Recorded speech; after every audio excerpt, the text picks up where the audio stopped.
dan Karina. Ini kan ada sebenarnya kita mau bahas kemarin Epi sakit ya. Tapi aku mau tanya dulu, jadi kenapa kamu tidur di kursi? Stop kamu ngomong. Kenapa aku tidur di kursi ya? Karena sering nonton TV. Karena sering nonton TV. Ya. Tolong dijawab, Mbak. Oh iya, karena sering nonton TV. Tolong, takut saya jujur jawabnya. Seneng deh, dia kadang-kadang suka kelepasan ya. Iya. Oke baiklah kalau gitu kita lihat kemarin nih katanya kecapean banget, lapar. Terus akhirnya makan sampai lupa cuci tangan saking lapernya gitu ya. Sehingga akhirnya jadi mengalami masalah pencernaan. Kita lihat dulu VT-nya waktu Kang Epi sakit berikut ini. Oh, Kang Epi tuh pada lagi sakit sampai masuk rumah sakit, ya kan? Tapi mau tetap berusaha datang ke premier film. Iya. Kenapa sih? Kenapa tuh? Dipaksain gitu, dipaksain banget. Ya tanggung jawab ya, tanggung jawab. Bukan karena kamu takut biaya rumah sakitnya mahal. Apanya? Pengen cepet-cepet pulang. Jadi begini ceritanya Kak Ros. Gimana?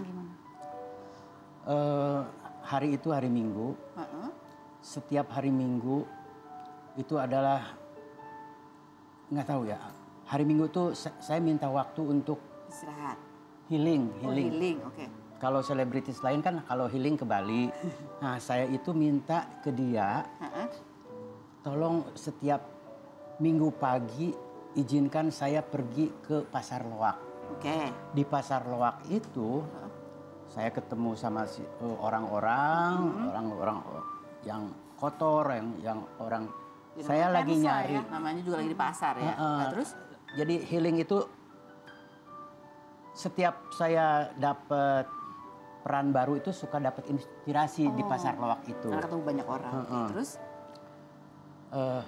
Dia itu nggak percaya ada apa sih di Pasar Loak itu. Terus? Ya ada kenangan-kenangan di situ, ada properti, ada segala macam, ada. Nah, entah kenapa hari itu saya di Pasar Loak tuh lama banget, sampai siang, sampai sore, sampai jam 4. Terus? Sampai kelaparan, sampai makan sembarangan. Makan nasi basi atau nasi apa waktu itu. Terus? Pulang ke rumah, tiba-tiba pengen ditahan, pengen kencing. Itu food poison ya, keracunan makanan. Saya nyari Bunda, apakah masih sama Nela ya, tipes. Tipes itu setelah itu sama dokter. Terus nyari istri kemana? Nyari istri, apakah masih marah nggak? Apakah masih marah? Ternyata masih. Jadi itu kunci ditaruh di warung. Kalau mau naik, mau ke atas aja. Enggak, saya mau makan di sini. Mau makan di warung kamu. Oke, terus? Tapi ada apa di perut tuh nggak enak. Sampai malam aku naik sendiri. Nah malam jam 11 mulai diare. Jreng gitu. Ngocor. Sampai akhirnya dibawa ke rumah sakit. Sampai akhirnya ya ke klinik dulu jam 3 tuh, jam 3. Tapi kamu katanya dia sakitnya parahnya sampai suka ngigo-ngigo gitu. Kamu sadar gak kalau kamu ngigo? Ya kalau ngigo nggak sadar. Ngigonya seperti sampai apa? membuat kamu khawatir katanya ada. Iya. Apa? Oh iya. Jadi waktu kejadian kemarin yang dia udah lemes banget itu, pertama sih udahlah paling juga sembuh gitu. Terus-terusan gitu, terus aku lihat lemes, badannya udah pucat. Ayo ke rumah sakit nih sekarang yuk. Udah nggak usah, udah sembuh. Ayo sekarang, mahal katanya. Ngomongnya gitu. Ayo ke rumah sakit sekarang karena udah lemes banget. Makanya akhirnya dibawa ke rumah sakit waktu itu, ke UGD langsung. Kang Epi pada saat ngalamin itu kan rasanya nggak enak tuh, nggak karu-karuannya. Ya, rasanya apa yang menjadi kekhawatiran Kang Epi?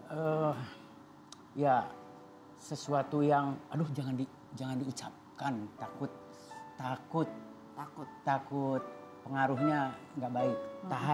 Tahan Jang gitu, selalu sabar Jang. Nah selalu itu ada bayangan-bayangan yang nggak enak dari mulai sore mencari Bunda itu. Tadinya pengen, wah kayaknya bakal ada sesuatu nih. Tapi apa ya, jangan yang nggak terucapkan itu. Ternyata kok serius nih sakitnya, harus dibawa ke UGD segala macam. Enggak apa-apa, cukup pakai ini pengganti oralit itu apa ya?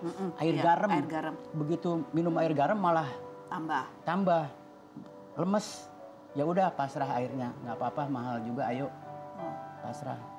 Di rumah sakit, ya bener kan Bun, mahal, udah pulang aja yuk 1 hari.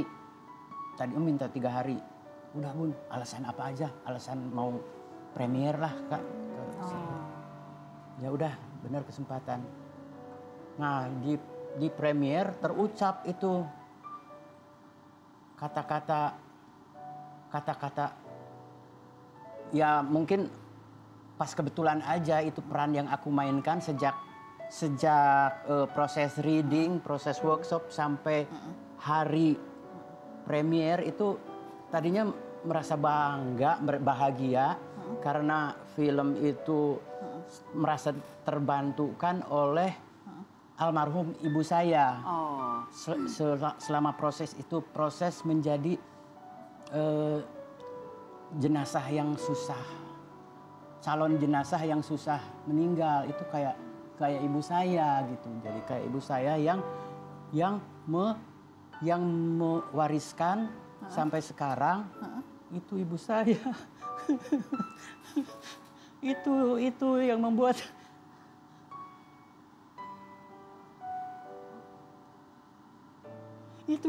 sampai hari ini kita di mana sekarang. Jadi saya pengen ngobrol terus sama ibu, ada kata-kata, ada wasiat yang belum selesai diungkapkan oleh ibu. Karena sama adik-adik saya itu dia nggak bisa ngobrol.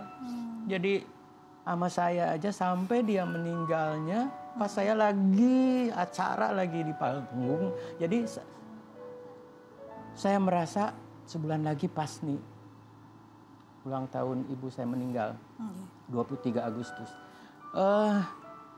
Keluarlah kata-kata.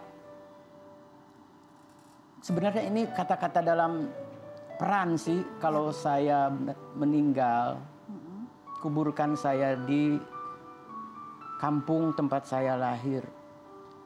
Itu kata-kata di peran. Tapi karena pertanyaan MC, relate nggak ini Kang Epi? Iya relate banget, ini relate banget. Saya punya anak, jadi anak tertua, jadi bapak. Nah itu ke bawah.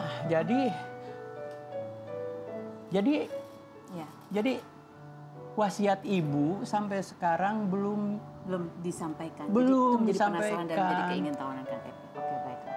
Kita akan kembali lagi nanti ngobrol lagi setelah berikut ini, tetap di Ruang Publik. Kenapa jadi begini ya? Maaf.